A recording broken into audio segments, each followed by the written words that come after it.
เตือนกันเด้อนะระวังเด้อเนี่ยผู้ใดหนีทันก็หนีเด้อแต่ว่าคนก็ต้องได้ยางไปยางมานะเพราะว่าเขาจะมีบ้านพักโรงแรมอย่างนี้หลายแล้วเขาจะยางมาแต่สีหอมบางคนก็ยางไปที่สีหอมใช่ไหมก็อาจจะต้องระมัดระวังกันในการยางไปยางมาสบายดีทุกคนบรรยากาศในช่วงแรงๆอยู่ที่แคมป์ของนครหลวงเวียงจันทร์นะนี่คือรูปปั้นเจ้าฟ้างุ่มอยู่ที่แคมป์ของเมื่อวานประดิษฐ์ว่าจะมาแคมป์ของแล้วบ่ได้มาฝนตกนะคลิปวิดีโอที่ลงไปก่อนหน้านี้เนาะมื้อนี้ก็เลยว่ามาก็โอ้คักแท้เนาะเพราะว่าบรรยากาศอยู่ที่แคมป์ของนี่ดีหลายเนื่องจากว่าฝนตกเมื่อวานให้ท้องฟ้าแจ่มใสแบบนี้เนาะอยู่ที่แคมป์ของไหมท้องฟ้าแจ่มใสแบบนี้ต้นไม้ใบหญ้าก็เขียวงามเลยตอนนี้ดอกคูณก็กำลังบานกันในช่วงนี้นะเดี๋ยวจะยางเลาะแล้วก็เก็บภาพบรรยากาศบริเวณแถวแคมป์ของมีอย่างเปลี่ยนแปลงเปลี่ยนไปแน่บรรยากาศเป็นอะไรในช่วงนี้ให้บรรดาทานได้เบิ่งกันเด้อว่าซีแลนไปพูนแลนมาร์กพูนยางไปอาจจะคำนะเดี๋ยวว่าจะแลนไปเพราะแลนออกกำลังกายตั้งใจมาออกกำลังกายนะแล้วก็เดี๋ยวจะพักแลนแล้วก็ท้ายบางจุดบางบอลให้บรรดาทานได้เบิ่งไปทำกันเด้อเราก็ติดตามกันนะประเทศลาวเขาในช่วงนี้บรรยากาศอยู่แถวแคมป์ของอยู่แคมป์ของเขาจะมาขายผักหมากไม้มังม่วงกำลังนะช่วงนี้นอรันก็มีด้วยโอ้ผักธรรมชาติเดี๋ยวขากลับมากันนะสิมาแววนะมีแนวอยากได้อยู่ตอนนี้นอรันบางงามนี่นอรันงาม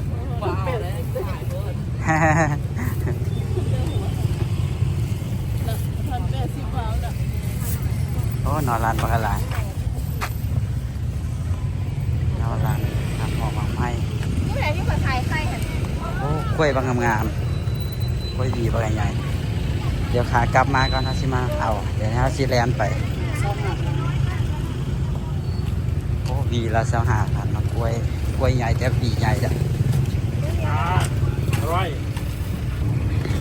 บรรยากาศโอ้โหขายทุเรียนก็มีได้หนิพี่น้องขายทุเรียนหมอนทองโลละ100,000กีว่าสันเพิ่นเขียนใส่หันนี่เฮาสิย่างไปสิแลนไปบัดนี้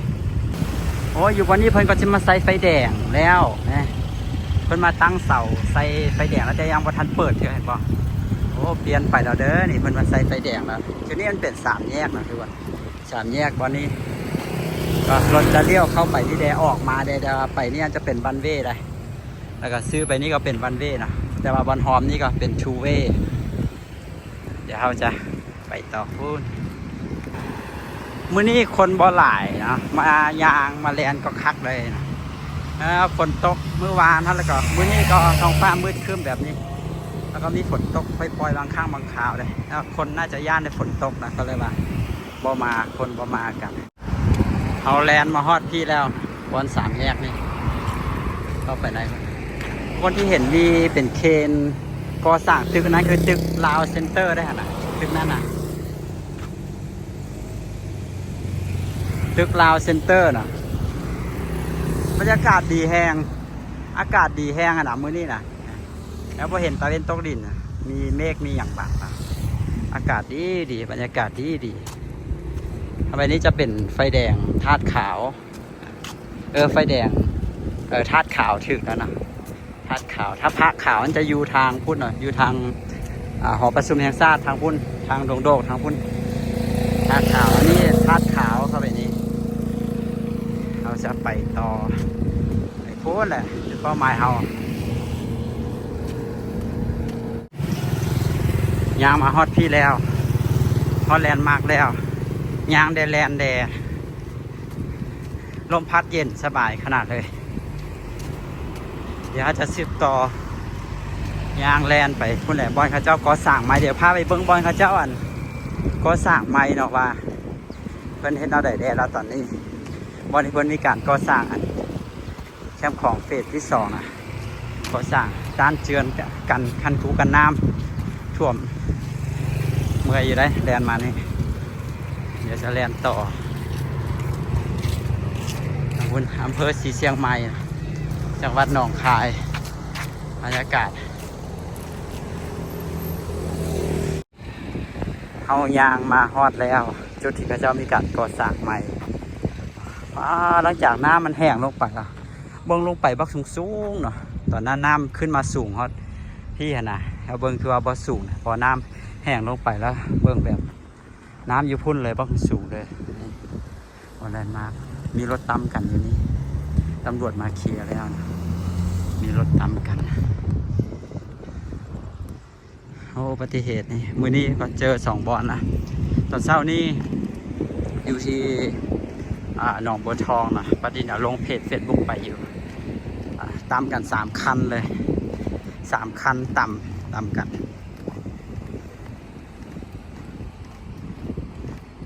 ตามทางท้ายกันนะ3 คันรถติดยาวเลยอยู่ที่หนองบัวทองตอนเช้านี่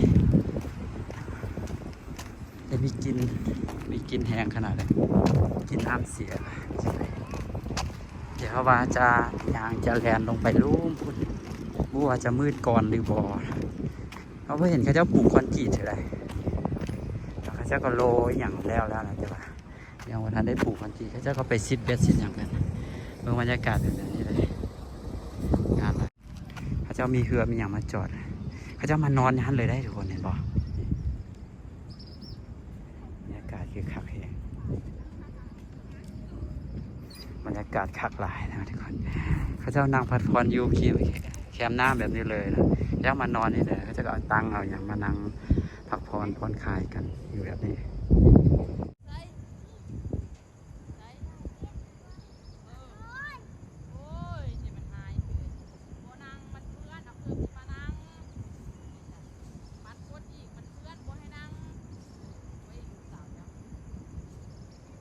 คนจริง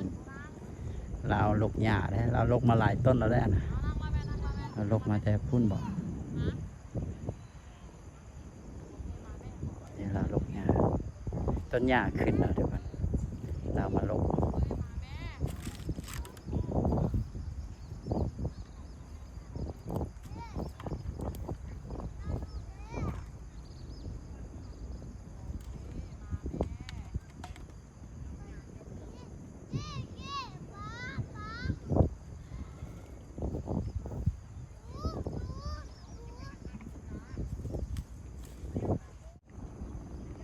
ไอ้เพิ่นลกมาหลายได้เลยเหมือนลกมาแต่พุ่นเพิ่นลกมาเรื่อยๆโอ้ลมพัดเย็นสบาย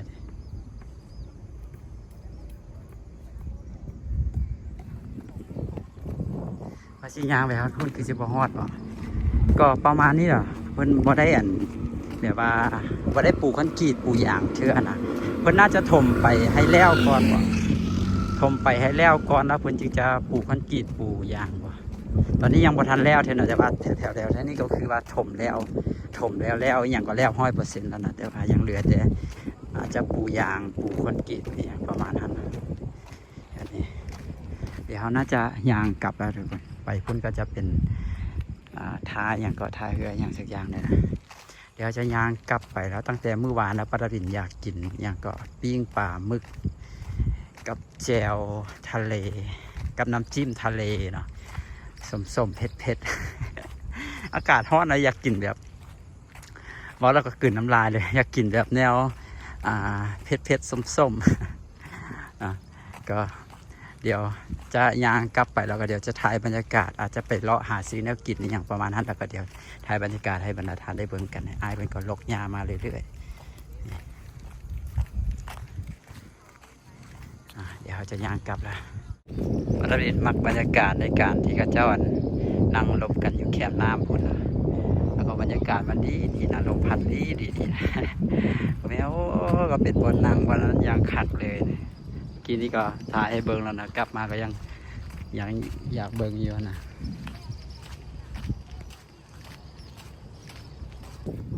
ปลาขาวมีปลาย้อนตัวนึงกันหวานขายหน้าใด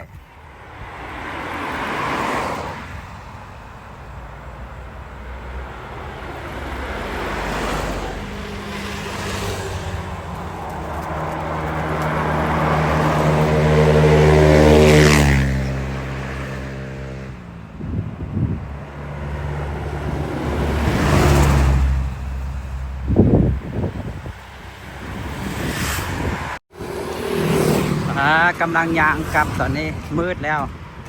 เมาออกแถวออกวานะทุกคนตัวเมาว่าไกลร้ายออกตามที่ซูมให้เบิ้งกันเลยกำลังยางกลับพุ่งหมอกมาสดบรรยากาศตอนนั้นคืนเขายางเลยจุดที่เขาเริ่มต้นถ่ายวิดีโอมาแล้ว ที่มีรูปปั้นเจ้าปางอุมนะครับเป็นร้านอาหารเป็นอย่างต่างๆนานาใช่ไหม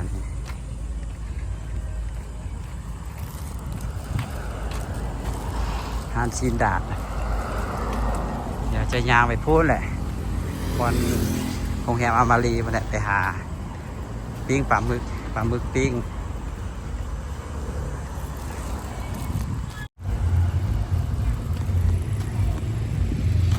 ห้านแถวนี้เขาจะก็เปิดกันเต็มหมดเลยห้านอาหารนะห้านเต็มเลยเลยไปย่างไปรอเดี๋ยวมานั่งกินเขากินน้ำก็มานะมีบอลคิดข้าวร้านหลายห้านอาหารเต็มหมดเลยนี่ห้านอาหารทั้งหมดเลยนี่มื้อนี้คนบ่หลายปานใดมื้อนี้ก็น่าจะหลายคนคิดว่าฝนสิตกว่ะแบบนี้เลยประดับประดาไฟสว่างสวัยเลยอาหารก็เต็มนี่เลยแต่ว่านี้จะเป็นร้านอาหารแบบตามสั่งอย่างสินะมีของดื่มมีอย่างนำบรรยากาศมื้อนี้คนบ่หลายแค่เนาะ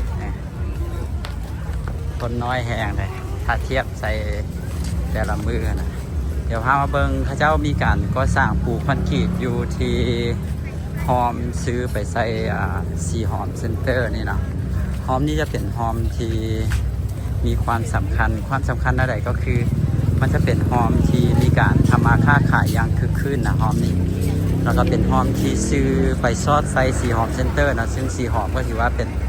จุดที่มีการทำมาค้าขายมีขายในยูนากินแล้วก็คนก็ร้ายหลายๆนะพระเจ้ากำลังวางคอแล้วก็ปูคอนกรีตการปูคอนกรีตอยู่นี่นะพระเจ้ามีน่าจะมีลักษณะพิเศษก็คือปูเพื่อตกแต่งอย่างประมาณท่านแล้วก็เดี๋ยวน่าจะเฮ็ดเป็นถนนคนยางไปซอดใส่แถวสีหอมประมาณนั้นนะเพราะว่าเขาจะปลูกตั้งแต่แถวสีหอมมันก็ปลูกหมดเลยนะแล้วก็ปลูกมาหอมนี่นำแต่ว่าหอมอื่นยังไม่เห็นปลูกได้แต่ว่าคนก็ต้องได้ยางไปยางมานะเพราะว่าเขาจะมีบ้านพักโรงแรมอยู่นี่หลายแล้วเขาจะยางมาแต่สีหอมบางคนก็ยางไปที่สีหอมใช่นะก็อาจจะต้องระมัดระวังกันในการยางไปยางมาเพราะเพิ่นกำลังก่อสร้างอยู่นะเดี๋ยวไปหาน้ำกินกันวันนี้ก็เป็นหอมเข้าไปแล้วเขาจะกำลังสร้างตึกอยู่นี่ทุกคนกำลังสร้างตึกน่าจะเป็นโรงแรมเป็นอย่างประมาณนั้นเลยเดี๋ยวจะไปหาน้ำกินอยู่พุ่นนะมันกำลังก่อสร้างอยู่นะมีสั้นใต้ดินนำได้นี่แล้วการสร้างตึกอยู่เวียงจันทร์นี่ก็ส่วนใหญ่เราตอนนี้ถ้าสร้างตึกสูงก็ต้องมีใต้ดินเนาะเพื่อเป็นบอนจอดรถนะว่าหาบอนจอดรถยากแหงแถวแคมป์ของนี่แดดสิเนาะเนื้อที่ทุกตารางนิ้วก็คือเป็นราคาแล้วก็หาบนว่างไม่ค่อยมีอันนี้มันก็ขายอาหารเดี๋ยวจะไปหาแนวกินเริ่มจากแถวนี้ไปก็จะขายแนวกินอยู่ในนี้เขาจะมีการก่อสร้างนี่แหละ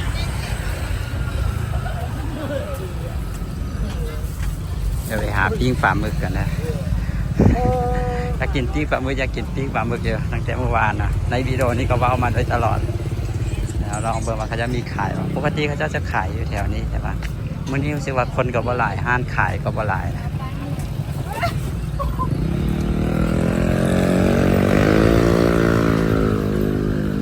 อันนี้เป็นปิ้งไก่พิเศษให้ปลาหมึกอยู่นี่ก็มีเดี๋ยวลองไปเบิ่งห้านทุน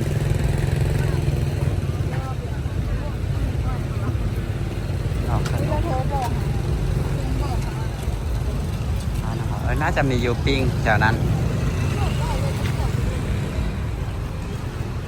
ปิ้งปลาหมึกนี่สิ่งสำคัญก็คือแจวต้องแซ่บนะปลาหมึกมันก็เป็นปลาหมึกทั่วไปเนาะแต่ว่าแจวต้องแซ่บถ้ากินแจวส้ม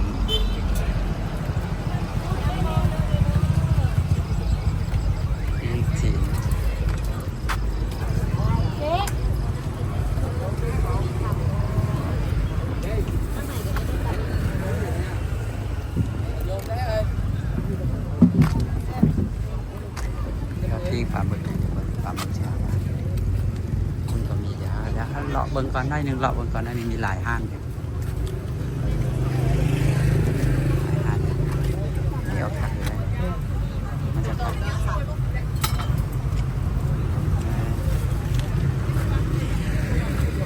ยางเลาะเบิ่งกันยางเลาะเบิ่งกันก็หิวเข้าคืนน้ำลายเลยหมดแล้วนะหมดแล้วน่าจะเป็นทานนั่นแหละที่เขาจะเอาเนี่ยโรงแรมมารีอยู่นี่นะโรงแรมมารีน่าจะเป็นทานนี่แหละเดี๋ยวลองถามราคาเหมือนกัน鸭子你都没有ราคาโตเท่าไหร่นะไอ้ เป็นกระดูก10ยัง60 70 80 90เซนหนึ่ง โอ้ ไม่เจ้ามึงคอดิคอข้าวๆดีๆถ้าคอแดงๆแล้วต้อง นะ เจ้าถือว่าจะโอเค ตัวนี้ศาสนา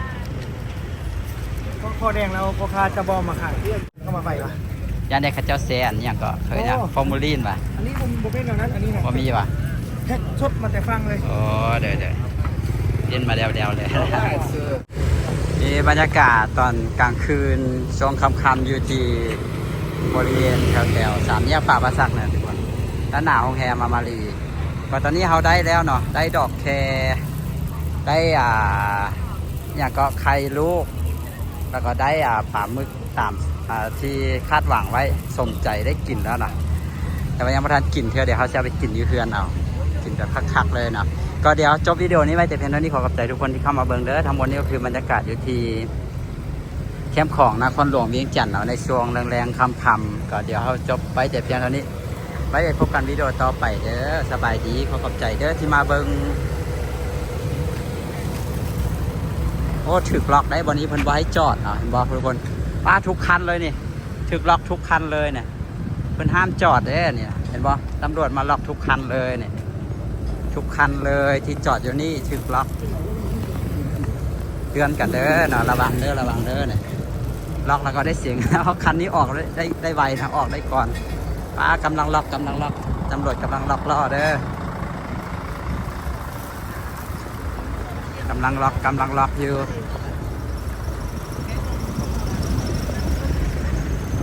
นี่กำลังล็อกอยู่นี่ล็อกไปเรื่อยๆนะผู้ใดทันเอารถออกก็คือได้ออกผู้ใดบ่ทันเอารถออกก็คือถูกล็อกเพิ่นห้ามจอดเนาะเพิ่นห้ามจอดเพิ่นก็เฮ็ดตามระเบียบได้ตำรวจเพิ่นก็เฮ็ดตามระเบียบได้คันสั้นก็ผู้ใดอยากจอดใส่ก็จอดมันมุยุมายะนะมันบ่เป็นระเบียบนะผู้ใดหนีทันก็หนีเด้อนะผู้ใดหนีทันก็หนีเด้อผู้ใดหนีบ่ทันก็ได้เสียค่าปรับนะว่าเสียค่าปรับนี้เพิ่นบอกใครก็แจให้ได้ก็จบไปแต่เพียงเท่านี้อีหลีแล้วนะนี่สามแยกปากประสัก